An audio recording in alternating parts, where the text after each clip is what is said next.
Hi everybody. This channel is about teaching in public, sharing with you what I know, what I'm learning about artificial intelligence, and particularly in the context of storytelling and creative writing and the future of digital media. I have this philosophy of teaching in public and wanting to share with people what I'm also teaching privately to my students at my university.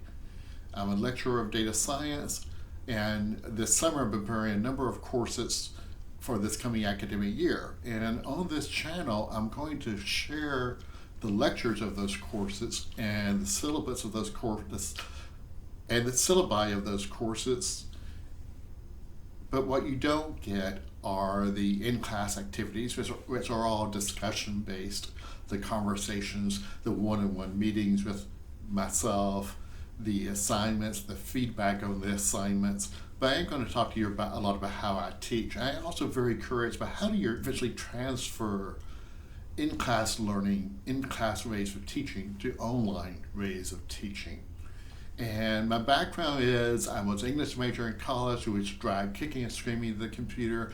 I spent a career as a librarian. I made a living as a software developer. I'm now teaching data science. I'm very invested in artificial intelligence and many other things. So I look forward to sharing all that with you further on this channel, and I hope you'll come along with me on this journey. It'll be fun.